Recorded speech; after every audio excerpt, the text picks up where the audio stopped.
안녕하세요. 호주TV 뉴스입니다. 지난주에는 호주 내 갑작스런 코비드19 지역 감염으로 시끌벅적했죠. 서호주가 3일 동안 스냅 락다운에 들어가기도 했는데요. 다행히도 이후 서호주를 포함해 호주 내 전역에서 새로운 지역 감염은 없었습니다. 이에 따라 호주 내 보더를 포함한 뉴질랜드 국경도 다시 개방이 됐는데요. 단 남호주의 경우 퍼스와 필 지역에서 온 사람들은 여전히 3번에 걸친 테스트를 받아야 한다고 합니다.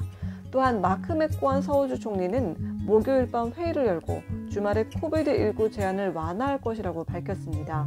이에 따라 카페와 레스토랑, 나이트클럽은 거의 평소와 같이 영업을 할 수 있고요. 주말에 지역 AFL 경기는 75%의 관중을 수용할 수 있다고 밝혔습니다.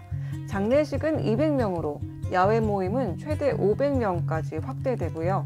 집에서의 모임은 30명으로 제한되고 나이트클럽은 4평방미터의 규칙을 준수해야 합니다. 모든 선택적 수술이 재개되고요. 환자 방문 제한이 약간 완화됩니다.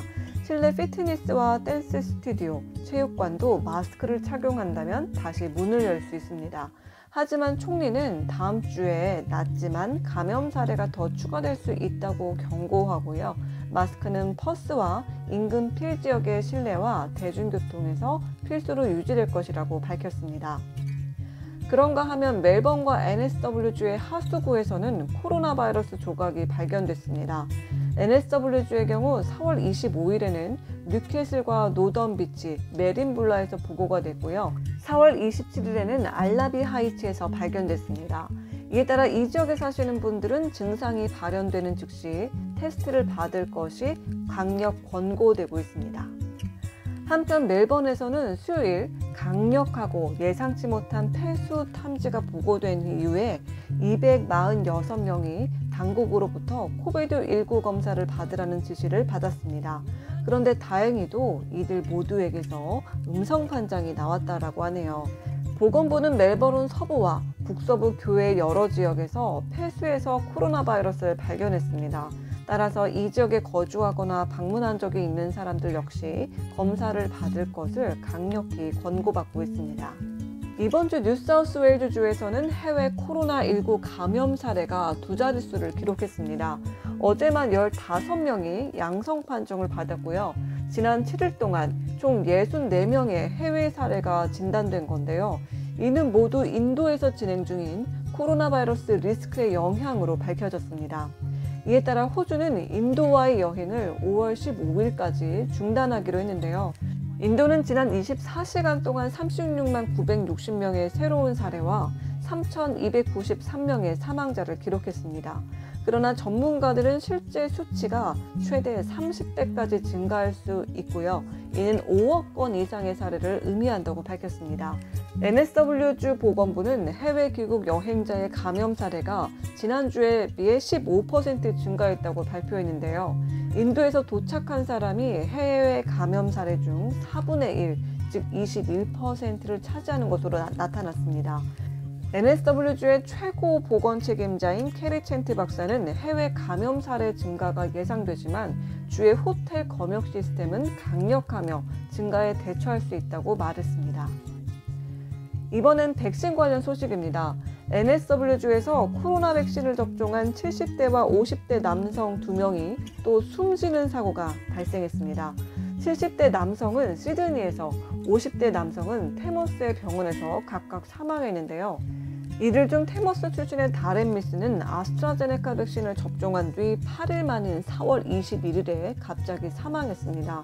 그의 한 친구는 그는 건강했다라고 밝혔는데요.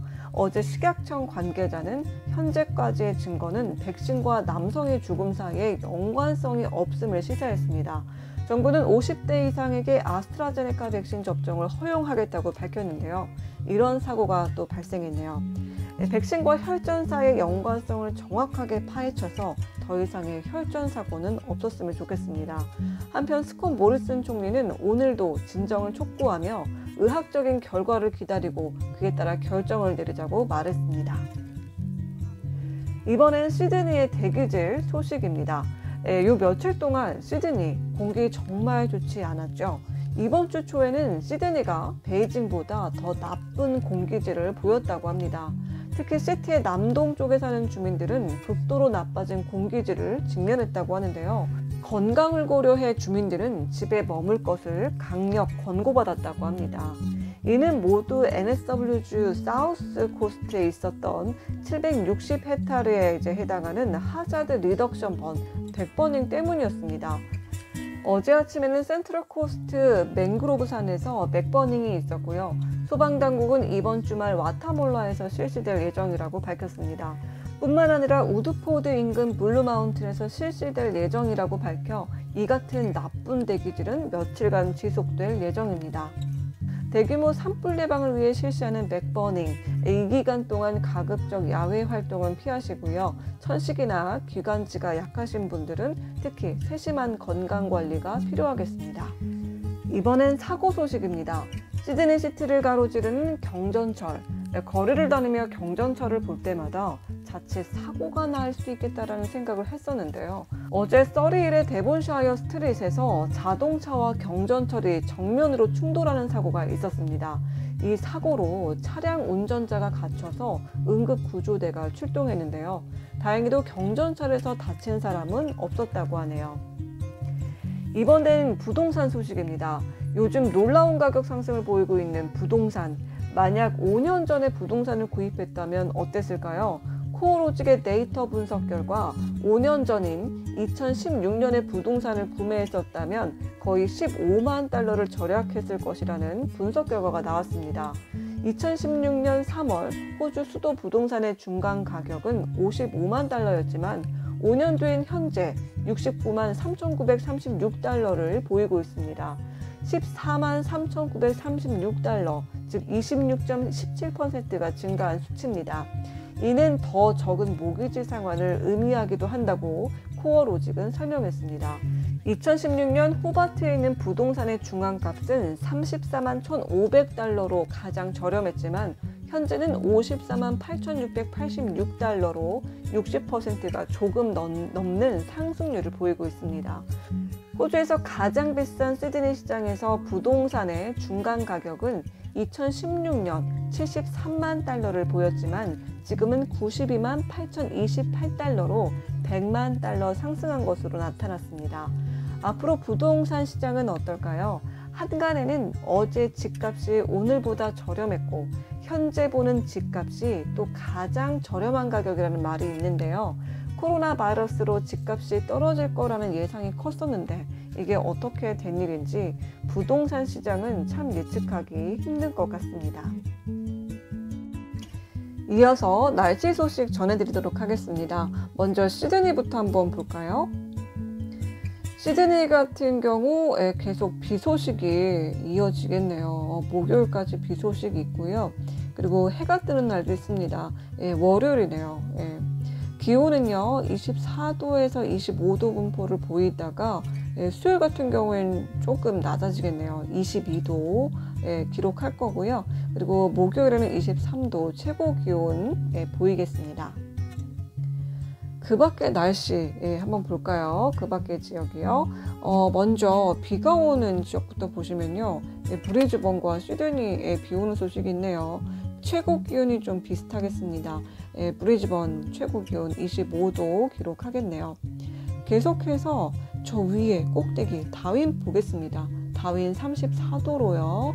최고 기온을 기록할 거고요. 그리고 날씨 맑겠네요.